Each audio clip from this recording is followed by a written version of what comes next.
Hi guys, Dr. YouTube here. Go check out M, Lord, and God. Hey? Nibiru Planet X is coming at us like a runaway freight train, say Planet X researchers. It's also known as Planet X. Nibiru, the gigantic celestial object, is a hidden member of our solar system. It swings around the sun in a long arc, and the planet is allegedly inhabited by a race of aliens called the Anunnaki, the Nephilim, who are identified as quote-unquote gods in ancient Mesopotamian mythology, as described to us by Zecharia Sitchin in his book Planet X. And this Nibiru Planet X swings around every 3,600 years or so. According to Zecharia Sitchin, it's a rogue planet whizzing by the Earth, and it comes close enough for the Anunnaki to get here to teach us, observe us, dazzle us with their alien technology, and occasionally, once in a while, tinker with human DNA. The Sumerians and Babylonians thought they were the gods because they had no frame of reference for aliens.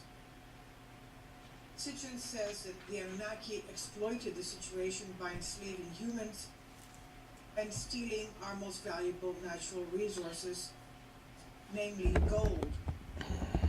In the book of Genesis, this gold is referred to as monatomic gold. So Sitchin's interpretations of the ancient Sumerians and Babylonian texts claim to have thousands of data points indicating that an ancient astronaut scenario was the best explanation for early human cultural development in the Middle East. His evidence suggests that Nibiru was the home planet of invaders of our planet Earth, and he wrote book after book promoting radical theses of alien intervention despite being ridiculed by the scientific and academic world. Recently, we've had confirmation from NASA that there exists a brown dwarf star relatively close to Earth, quote unquote.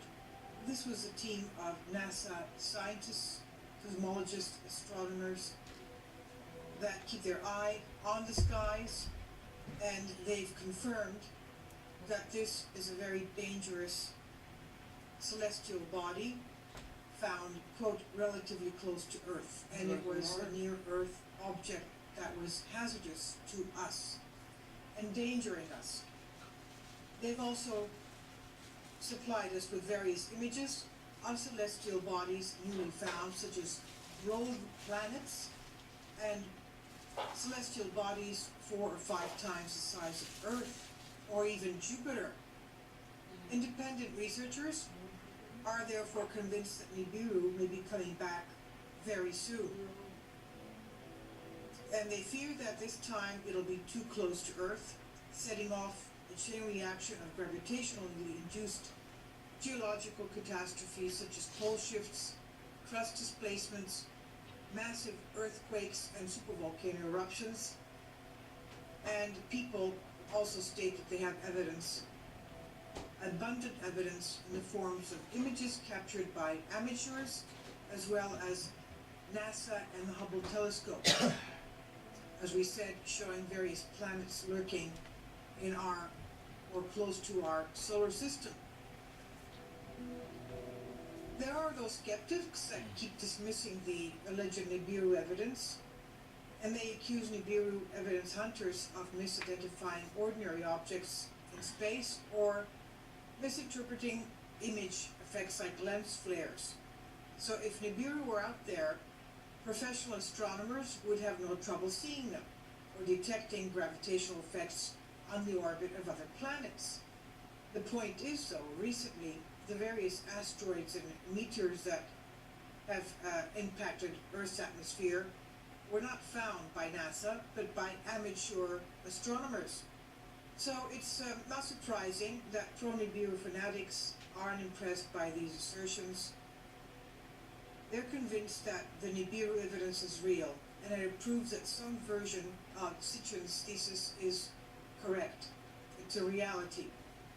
They also say that Nibiru evidence would be available if the government wasn't covering all this up. Nibiru enthusiasts first claimed that Planet X Nibiru would make its appearance close to Earth in the year 2003. And when that didn't happen, they decided to change the date to 2012 to coincide with Maya calendar prophecies. And of course, that didn't happen either. So at this point, there seems to be no good reason to believe in Nibiru or Planet X.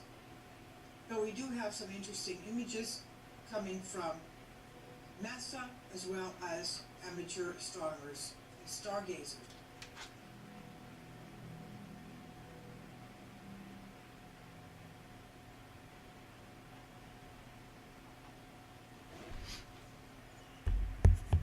Thanks, guys. Subscribe and like.